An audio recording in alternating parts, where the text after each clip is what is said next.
We're back on He Said, She Said, and I'm Michael. and I'm Jamie. Hey, Jamie, how you been? Good. Good. Well, last time we talked about, I think we ended up with good guys and bad boys and how it is that relationships, how they go, where you end up with a bad boy and you know what to expect. You're getting mistreated and misused, but the sex was great. In fact, not you personally, but just people. And then on the other hand, there are wonderful women you'd bring home to meet your family, wonderful men you'd bring home to meet your family, and they're really sweet and they've got a good job. They take care of their kids and things like that, but for some reason they're just not exciting. So I know a few people that I encountered later in life who were interested in threesomes. They introduced a third party into their relationship to spice their lives up. Now, what do you think personally? Because I don't want you to indict yourself. But what do you think that maybe women think about adding a third person, whether it's male or female, to their relationship? Well, I don't know. There's a lot of thought. Well, first, it depends. If I ask a friend, Well, it depends on if they're cute or not. The third person's really cute. Well, I think if I ask a friend, they might give me one answer, but then behind closed doors, it might be something different. Absolutely. I think for the most part, they may be curious. Some girls are curious, but a lot of them will do it or proclaim to do it because that's what their mate wants. That's it it for the guy. Yeah. But I do think that maybe there's probably a little curiosity, and it's just in that on their part too. It's just they may not necessarily admit to it, but I think the general consensus is that's something they do to spice up the relationship, but to benefit the male more than the female. So the subject of whether or not adultery is survivable, I mean, that is in your face adultery when you bring somebody into a relationship. Let me bring in kind of my perspective from my experience. I had a partner whose husband introduced a third party into their relationship, and I was amazed because I knew her, and I would never have guessed that she would have partaken, or participated in that activity. I wouldn't have guessed it in a minute, but she did. And I was curious, and I said, "Well, why did you do that? Why would you consent to that?" And she said, like you said, "Well, I thought that would make him happy." Now, my first question was, would you? And I don't mean to be judgmental, so I'm not going to use a judgmental term. But would you alter your ethics to make your partner happy like that? I mean, that's altering your belief system. Would you? You think that women would do that regularly to make their partner happy? Well, it depends. I mean, I feel like in that scenario, for some people, it may not really be an ethical decision to begin with. It may just be something they're just not into. True. So that, I think, makes the decision easier. There's things that I would do for my husband that I may not be that into, but I don't mind it, so I'll do it. But if it's something that I thought was wrong, that's different. Yeah, that's what I'm talking about. Yeah. Not if it's wrong, then I don't know. And some women might do that. Well, let me introduce a list of the things that might not be wrong, but they're just something you're not into. Mm-hmm. Now, I've known people. I've had a lot of relationships, and I've had a lot of friends who talk to me about relationships because I'm real open and honest. And they've told me, females have told me, they've had boyfriends who wanted to be tied down and teased to infuriating anger. They want you to stop teasing them, and you don't, and they get mad, and that turns them on. And then, of course, when all the thing is all done, and you untie them, everything's back to normal. And I'm thinking, see, that's not necessarily wrong, but it's just something you're not into. You see, that's something they're not into. So I think I'd rather do something that's wrong than do that. Yeah, exactly. So, but there's bondage that may or may not be wrong, but it is something that somebody may not be into, but they just, they think that's really wrong to humiliate and abuse somebody like that. That's just wrong. And if somebody humiliates you while you're bound, and could they really love you? That kind of thing. So there's all these questions about when a guy brings another partner into the bedroom, or another person, introduce another person into a bedroom, is that something that you can live with? Does it enhance a relationship? Do you think it destroys a relationship? And let me ask the question with a specific question. You come home from work and you hear moaning in the bedroom, and you go in the bedroom and your husband's in there with another guy and he wants you to join in. Is that different than you come home and moaning in the bedroom, he's in there with another girl? Yes. Because the first one, I would think he's gay. And absolutely. Yeah, absolutely. So, I'm like, but what if the guy's really cute? No. No, it doesn't matter. No. And you wouldn't join in? No. Because okay. No. So, so that's kind of funny, because I've heard people say that, guys have gay thoughts and things like that. I personally have never, ever, did I say ever 3 times? Ever. Had a gay thought. I don't think any of the guys I've been with have had gay thoughts. Never had a gay thought, and I felt out of place. I'm thinking, what am I? Is there something wrong? I've never had a gay thought. Never had an interest in doing anything with a guy. Plus, and I've been, in and I don't want to see that either. Yeah, I don't even want to. That's okay, but I'm not trying to be judgmental. I'm just saying it's not for me. It's just not for me. So I've been in situations before, mostly college time when you're partying. Back in the days when you could party and not have your balls explode from some disease or something like that. But when you're in at a party or something like that, you're making out and people are doing it sort of in a group, and the person next to you is doing it, and the next one's doing it, and things like that. So it's kind of like a group grope. I've been in situations like that before, and never joined in with another guy and girl. Definitely, there has to be a girl in there somewhere, but I mean, never a guy and a gal. So never joined in and never invited anybody. However, I have been with 2 women before. I've been with 2 women a few times under circumstances like that. That's really, really fun.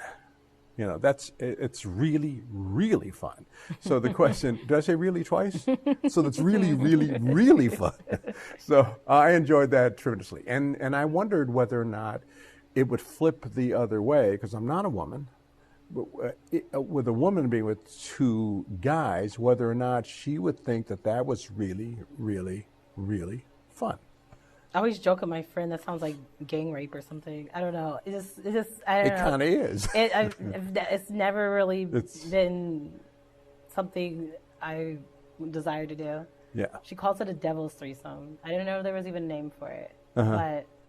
But you have to start thinking. I just feel like it's way too much aggression. Like, I don't know. It's too much. Yeah. So if the thing about it is, if you haven't done it before, it's all imagination. So what would they be doing? What could they possibly be doing, to me? If you're a woman, what could they possibly be doing to me? 2 different guys. I have only a few. I can figure it out. Yeah, you can figure it out.